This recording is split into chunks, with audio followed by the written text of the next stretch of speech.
Hello, everybody. It's Almost Zen TV. I'm Tommy. This is episode 001 of the Daily Zen. Today it's La Columbe cold brew black unsweetened medium roast coffee. I don't drink coffee, but I wanted to try these because I shouldn't say I don't like coffee. I don't drink coffee. And I liken it to artificial, well, it is. It's artificial. You get artificial alertness and awakenedness, an artificial awakening of the body and mind, which is fine, but it to someone who doesn't drink it, they go, wow, it makes me jittery, makes me jittery. I guess I see that a little bit, but to me, it's more, it makes me feel like this alertness isn't real. When you go so long without it, like I get up early, 6-ish in the morning, and it takes me a little while to kind of get the feeling like I'm not some alien just being born. You know, you get that. It's Jerry Seinfeld, who, by the way, I like to watch this. I like to watch food things a lot of time related to when I'm eating. Not every time, but I'll watch a little couple clips of comedians in cars getting comedy with Seinfeld. It kind of, there's this kind of like symbiotic, I don't know, no, not symbiotic. There's kind of like a melding of things. Eat a burrito, watch some burrito video. I like that. He has a show, and watching that with the coffee was kind of fun. It kind of like feels like you're melding together with that. But I forgot my point. But I know Seinfeld didn't drink coffee forever. He didn't see the point of it. Now he loves it. But yeah, I forgot my point. But I don't like the artificial feel to it.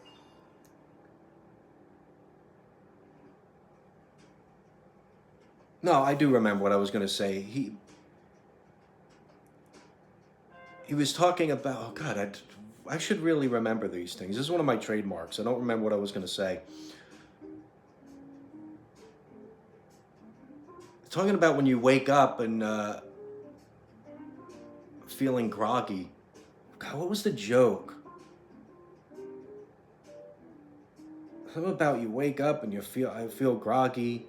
Someone said that to me. He's like, of course, you just woke up. You know, it's normal. I don't know. I really butchered it. I'm sorry. It was good. It was good. It was a good one though, because it was true. You're supposed to feel groggy when you wake up. But here's the thing. You get a little sunlight right away, get to the window or get outside right away. That's your morning coffee.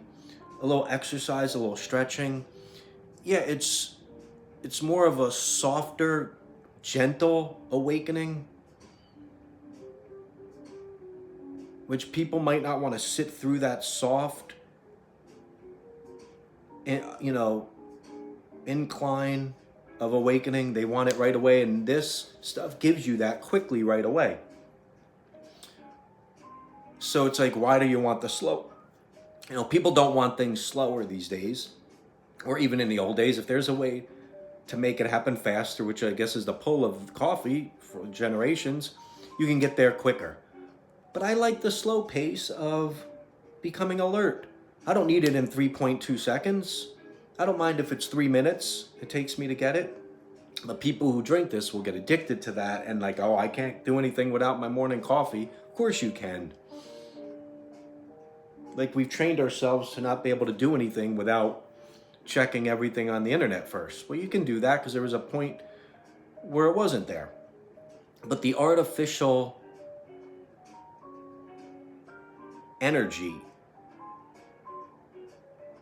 well, is it, by the way, the background music here is stuff, music, jazz from comedians in cars getting comedy, which is probably going to get this thing flagged for copyright because I'm playing this music. Yeah, and I forgot my point. This is the problem. Like, This should be helping me to not forget stuff. It's getting me. By the way, the review of this, I like black coffee, man, over the regular stuff. The regular. I guess regular is the stuff with everything in it. This is not really regular anymore. Who does this? Technically, this is the regular kind of coffee, and I like it. You just taste everything more. I don't like the idea of a billion things on something.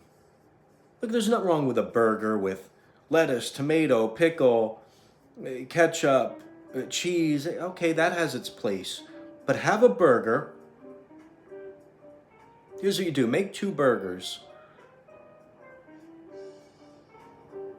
Make one with everything and then make plain one. It's just ketchup. Now I'm not saying the one with ketchup will be better per se. I don't believe I just said that. That one might not be better taste-wise right away, or it'll feel more like the other one will feel like, oh, because you all these flavors, and that's nice. But eat the plain burger, you will taste the burger. You will taste the meat. That's the main thing anyway. Meat and a burger, meat and bread, a little bit of ketchup, you will taste it better. Salt and pepper. I remember Dave Portnoy years and years ago reviewing a burger and saying you can't get cheese on it. It's not a burger then. You want to taste the burger. That's why he does his pizza reviews. He doesn't put anything on it. Give me not that there's nothing wrong with the stuff on it, but a real slice, just the plain one. Because you're tasting the initial thing it was meant to be. Not drowning it with all the other stuff, which has its place. But I'm like him in that regard that I want the basest version. There was a line from the show Tokyo Midnight Diner, which is everything, the best, life is simple like Oza Kuche. I can't even remember. Why do I do these without having these quotes ready to go? Anyway, it was saying life is simple like this dish. And it was just a simple thing. I think green tea over rice, pouring it over the rice, which I have to try that. Probably good. And I like that, like just the simplicity of everything. Cut it down to the most simple thing. I wonder if that should be the topic of this video. Simple is better, or something about artificial. Well, let's get off that and we'll have to do simpleness in another video. But let's get back to artificial energy. Is it good or bad? Say there's a moment where you can't get coffee. Are you able to get the most out of your morning and get things done as per usual or as efficiently without your blast of caffeine? That's the thing, the addiction part of it that might throw you off, because I can do this without it, and this is a good supplement here and there. I have a couple more left, and I'll have them because I enjoy that beautiful flavor. But I don't need something to artificially grab me and push me into the day. But I like it as a thing to have. Is that going to lead me down a path of addiction to it? Probably not. I don't think I have that gene in me, the addiction gene. I can cut stuff off pretty quick. Once I say I don't want to do this anymore, I won't do it. I won't do it. Video games, which by the way I've been thinking about getting again, because I enjoy that as a leisure thing, but I don't know. I find the time, not that it's a waste of time, and I want to talk about that in a video, what's really a waste of time, because everything's a waste of time. I feel that if it's not, the spiritual path is not enhanced by the thing I'm doing, I'm not going to add it in. But, yeah, I just find energy in the joy of life and waking up and enjoying life. That should be your energy. The waking up with that purpose and that excitement to the morning where that charges you up, where you don't need something. Like I say, people go, oh, I love coffee because I love the taste. That's why I like it. Yeah, it's probably filled with a lot of sugar. You probably, the Starbucks people, they're getting these drinks with 80 grams of sugar in it. Of course, and all this, and the caffeine. Of course, you're gonna. Oh, I love it. You love it, but I think maybe the coffee might be using you.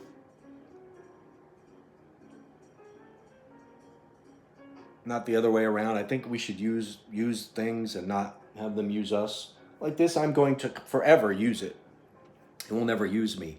Um, Caffeine is a stimulant. It can become addicting, but I have zero worries that this is going to be a problem for me because I've done it before. I've had them before at Starbucks. I've had a birthday thing. I figured let me get a free drink, and I didn't like the next morning I have to have it. Now, there's not a worry of it, but I do keep it in my mind that, hey, I wouldn't mind if this didn't have it in it. I have herbal teas, which have zero caffeine. Those are fun because you can have them at like 11 at night.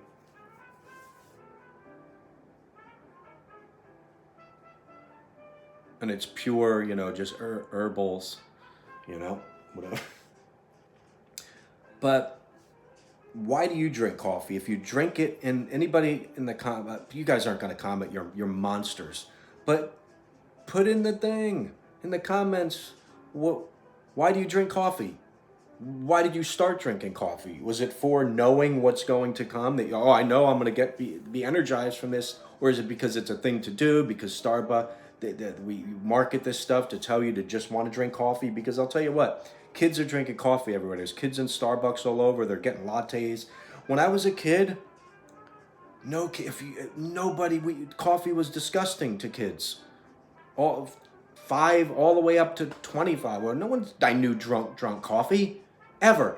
All the way from kids to through the 20s, I never knew anybody. There's a dead truth. I never knew anybody that drank coffee.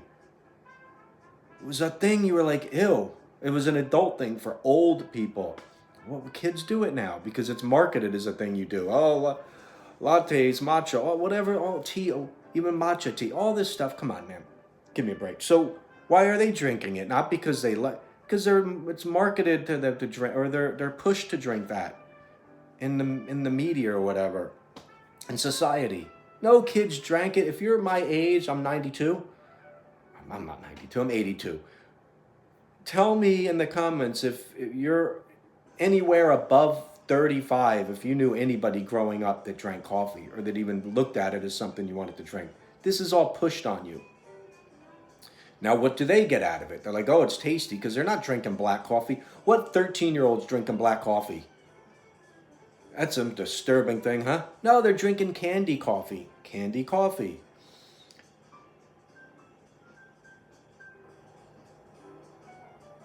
This is nice jazz. I don't know. By the way, it's snowing out again for the second straight day here in Queens. And is there also a time to drink coffee? Like, what's some things that go perfectly with coffee drinking? These people today that just get it in the morning, I see them rushing into Starbucks, grabbing it. It don't matter to them. They could be on the moon and they're just drinking coffee. It could be meteor showers. They just get coffee and they'll drink it then. It doesn't matter when they drink it, how they drink it. It's just, I got to get it, because it becomes this mindless, and I'm not saying that in a mean way, routine thing they do. Just get my coffee. I could be in rush hour drinking it in the car. I could be sitting. Doesn't matter how or where they're doing it or what kind it is. It's just coffee, coffee, coffee, caffeine, caffeine, caffeine. But there is a time and a place that really fits coffee. Like smoking in a jazz club at 2 a.m. That fits. Coffee. Let's think of some ideas.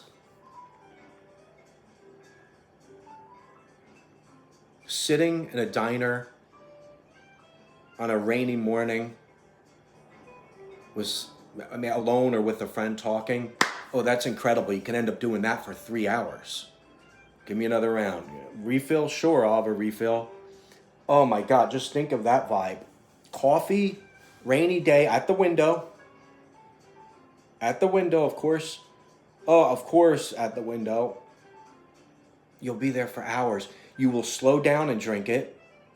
The caffeine injecting into your body probably won't affect you as much. You'll still just want to relax and not bounce off the walls and keep spinning around. I gotta go, I gotta move. That's number one. Okay, that's number one on the tier list of coffee. Coffee and cigarettes go together. That's a whole nother video.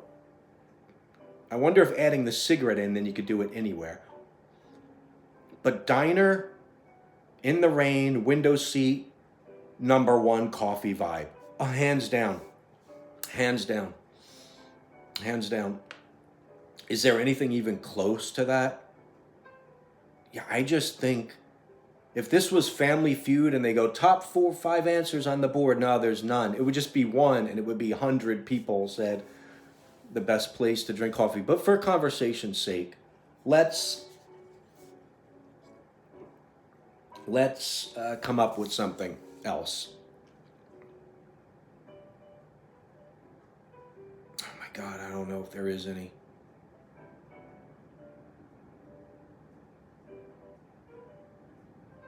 Okay, I found one. After like a dinner with friends at home, let's head into the living room and have some coffee. And then there's that post dinner chat, which is different from the dinner chat. It's always going to be different. It's going to be slower, and it's going to be like the nightcap version of conversation. You could be talking about at dinner, like it's a more people passing food back and forth. Well, not between plates, but here, you want this? Here, pass me the shrimp. I hope you're not passing the plates. Here, give me some of that scungili off your plate. But it's more of a spirited conversation. Then afterwards, you retreat to the living room, and then it's more reflective conversation. I think that's number 2. So it would be number 1, the diner one in the rain, at the window, and then that one. And then that's it. There's no other ones. I don't want any other ones. It's just you're just drinking coffee to drink coffee. So those are the best scenarios. So coffee I think with everything I do, I prefer to have it paired with those things it should be paired with. Maybe that's why when I watch, if I eat a certain thing and I maybe want to put TV on if I'm eating, it's just me, and I'll find one of those videos where I'm kind of combining those vibes.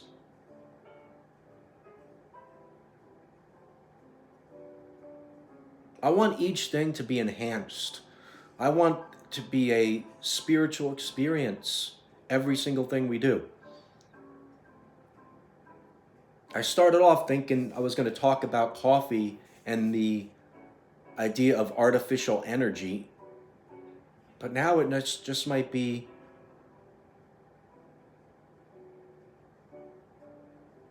the art of coffee.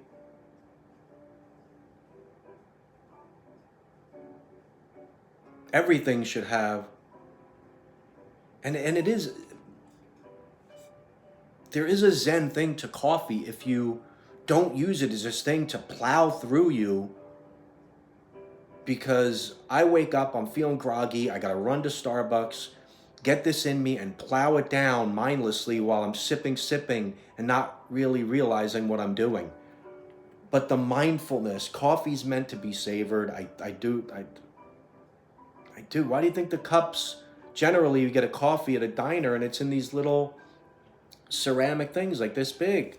Now these things are this big and they're meant to be grabbed while on the go. Grab it and get back in your car and just chug it down on your way to work. You're not drinking coffee, you're just drinking caffeine.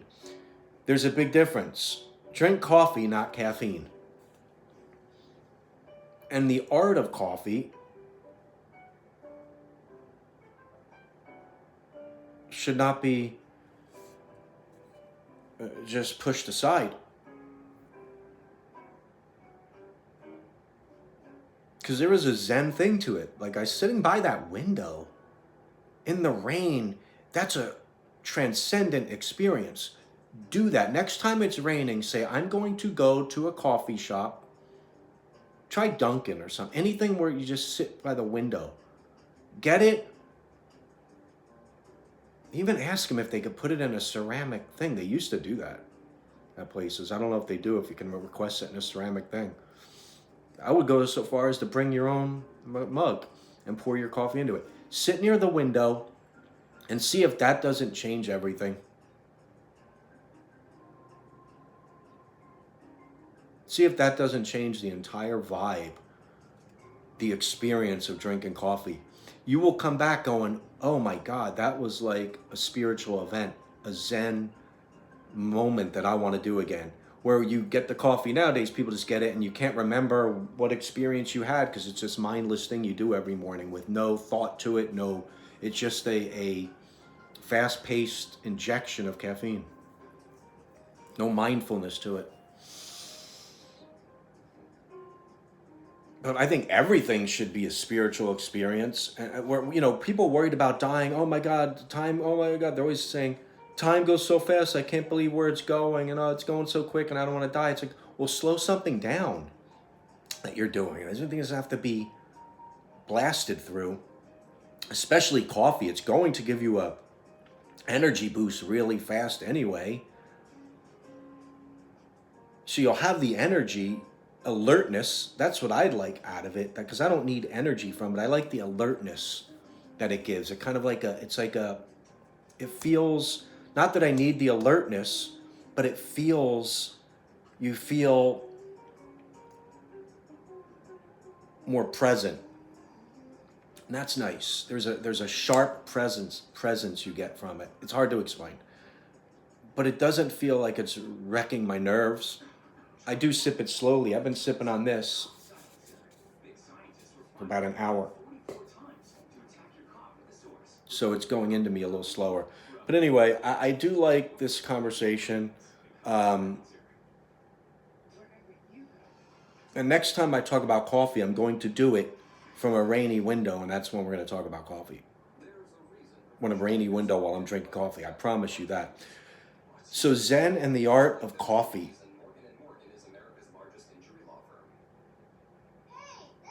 I'm going to dive into this in another video. We're going to do a part 2, but I did want to just talk about coffee because it is a thing that I think there is a place for it. I'm not going to be one of these people anti-coffee. There's a lot of people go, oh, coffee, it's addictive. I don't want to use to it. No, man. It could just be a tool, man, that you use. And not even a tool, it makes it sound like it's something, but like it could be just an experience. Just use it as an experience, or don't mindlessly drink it. And people that do it every day, a couple times a day, you can still find a place where it's a slow experience. It doesn't have to be blasted through. Gosh, what's wrong with getting your coffee and just sitting with it for a bit?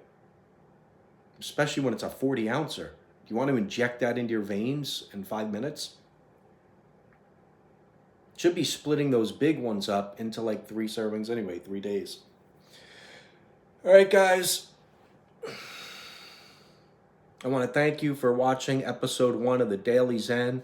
This has been Zen and the art of coffee, of drinking coffee. Because, yeah, there is an art to it. It's an art to everything. Make everything an art thing. Slow everything down, appreciate it. Life will feel slower, and that's what we want. We want life to take longer, don't we? People always want to leave work or get work. Is it 5 o'clock yet? Is it 5 o'clock yet? Why do we want everything to go so fast? You're going to regret time. You're going to be on the deathbed, and you're like, oh, I want more time. It's like, well, we wanted to speed through it. All right, guys. Thank you. La Columbe for the coffee. Thank you guys for the view, and we'll see you in Daily Zen 002.